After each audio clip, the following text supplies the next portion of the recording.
C-sharp optimization is about writing code that runs efficiently using fewer resources like CPU and memory. Its goal is to deliver a faster, smoother user experience. This practice is essential for modern software development. Even well-written C-sharp code benefits from performance tuning. Optimization leads to substantial improvements in application responsiveness, reducing load times and enhancing user satisfaction. It's about making good code great. Optimized code uses fewer system resources, allowing software to run efficiently under heavy loads. This enables applications to scale effectively, handling more users or data, and provides a superior user experience, crucial for modern applications. Conversely, unoptimized code wastes valuable computing resources, leading to higher infrastructure costs. It frustrates users with slow performance, potentially driving them away. For businesses, this translates into significant financial costs and reputational damage. In this video, we explore two critical aspects of C-sharp optimization. First, profiling to identify performance bottlenecks. Second, reducing garbage allocation for efficient memory management. Mastering these areas elevates your C-sharp development skills. A profiler is an essential diagnostic tool measuring an application's resource consumption in real time. This includes CPU usage, memory allocation, and disk I/O, providing a comprehensive view of your application's performance footprint. Profilers are invaluable for pinpointing slow methods, often called hotspots, and identifying excessive memory usage. These are common culprits behind sluggish performance, application freezes, and other significant issues that degrade user experience. Visual Studio offers a powerful, integrated performance profiler. Access it via Debug, then Performance Profiler, or use Alt plus F2. This tool is readily available within your IDE for convenient performance analysis. Once in the Performance Profiler, select the CPU Usage tool. This provides detailed insights into which parts of your code consume the most CPU cycles, allowing you to focus optimization efforts on processing performance. To illustrate profiling, let's profile a simple C-sharp application. First, ensure your application is set up for debugging. Then, press F5 to compile and run it in debug mode, ready for profiling. While debugging, open the Diagnostic Tools window. Access it via Debug, then Windows, and Show Diagnostic Tools, or use Ctrl plus Alt plus F2. This panel provides real-time performance data. Within the Diagnostic Tools, navigate to the CPU Usage tab. Here, monitor real-time CPU activity as your application executes, observing resource consumption. This live feedback is invaluable for understanding immediate performance characteristics. Identifying performance bottlenecks involves analyzing the CPU usage report.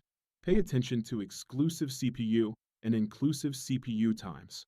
High values in these columns often point to methods needing optimization, indicating time spent directly or including calls. Visual Studio's Hot Path feature simplifies bottleneck identification. It graphically highlights the most resource-intensive execution paths, making it clear which functions consume significant CPU resources.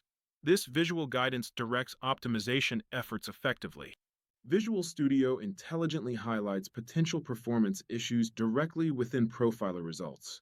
This draws attention to specific code identified as warnings or bottlenecks, streamlining the process and making it faster to spot areas needing urgent optimization. Garbage Collection, or GC, is C#'s automatic memory management system, integral to the .NET runtime. It ensures applications efficiently utilize memory without manual intervention, freeing developers from complex explicit memory deallocation. The GC automatically reclaims memory occupied by objects no longer accessible or referenced by your program. This prevents common issues like memory leaks, where unused memory accumulates, leading to application instability or crashes. Every block of memory allocated must eventually be freed.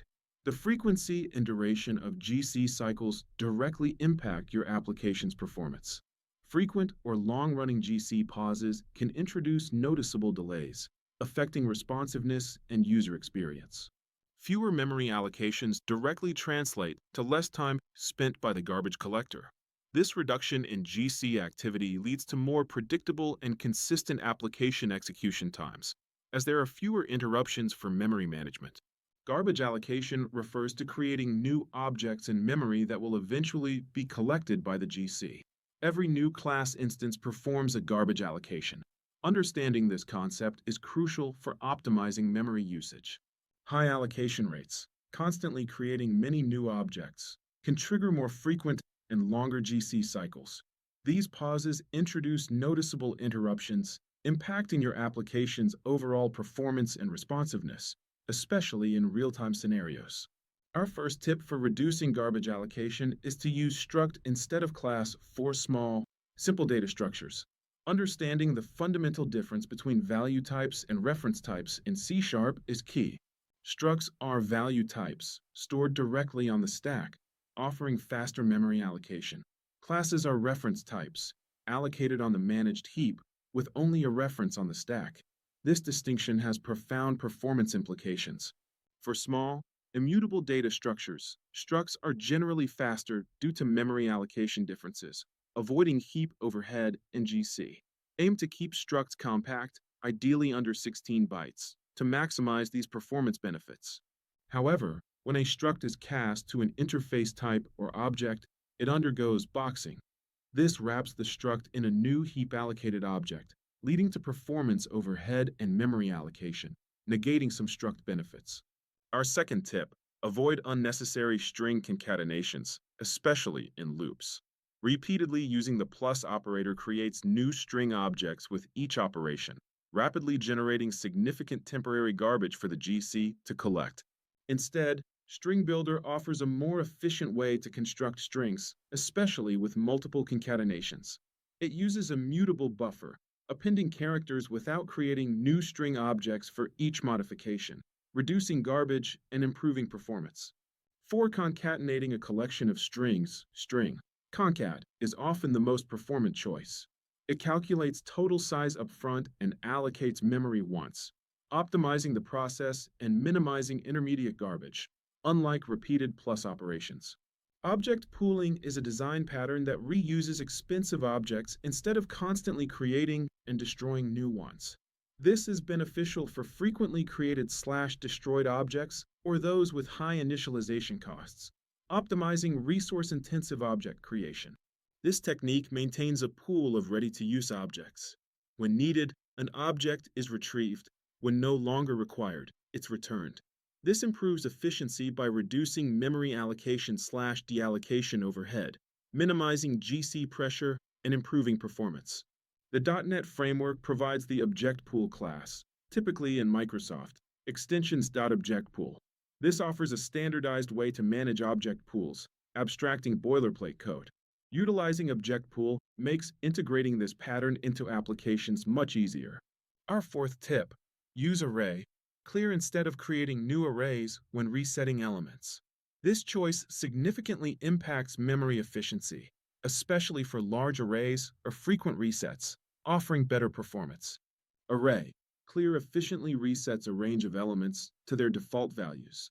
This operation is highly optimized, offering significantly better performance than manual iteration, especially for large arrays, as it avoids new allocations. Creating a new array every time you reset its contents has two drawbacks. The old array becomes eligible for GC, adding workload. Allocating new memory is also expensive. This makes creating new arrays less efficient than clearing and reusing. Finally, be mindful of LINQ. While convenient, its underlying operations can sometimes introduce unexpected performance issues and generate significant garbage. Use LINQ judiciously, especially in performance-critical sections of your code. For simple iterations, LINQ syntax is typically less efficient than a direct for each loop. Many LINQ methods often create intermediate collections or enumerators. These temporary allocations contribute to garbage, impacting performance.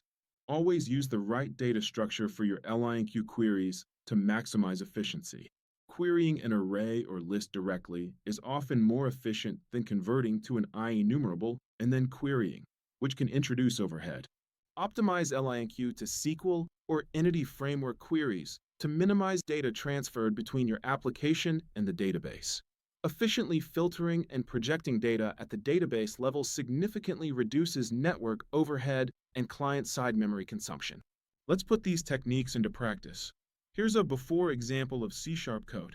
This snippet demonstrates common pitfalls leading to performance bottlenecks and excessive garbage allocation. Pay attention to inefficient areas. Now, observe the after version of the same code, where we've applied optimization techniques. You'll see changes like using string builder or replacing a class with a struct. These reduce memory allocations and improve CPU efficiency. We use the Visual Studio Performance Profiler again to validate our optimization efforts. By running the after code, we compare its metrics against the before version. Notice the reduction in CPU usage and decreased memory allocation. The profiler results provide undeniable evidence of our optimization efforts' positive impact. Metrics like total CPU and allocated bytes show significantly lower values for optimized code. This data-driven validation proves substantial performance gains. In summary, we've covered profiling to identify performance bottlenecks and practical techniques to reduce garbage allocation. These two pillars are fundamental to writing high-performance C-sharp code, improving memory efficiency and overall responsiveness. Remember to actively practice these optimization techniques in your own projects. Experiment with profiling your code, identify areas for improvement, and apply the strategies discussed. Consistent application leads to more efficient and robust C-sharp applications. This video marks just the beginning of your optimization journey in C-sharp. Continue exploring other advanced techniques and new .NET features. Continuous learning and experimentation are key to enhancing your C-sharp development skills and building exceptional software.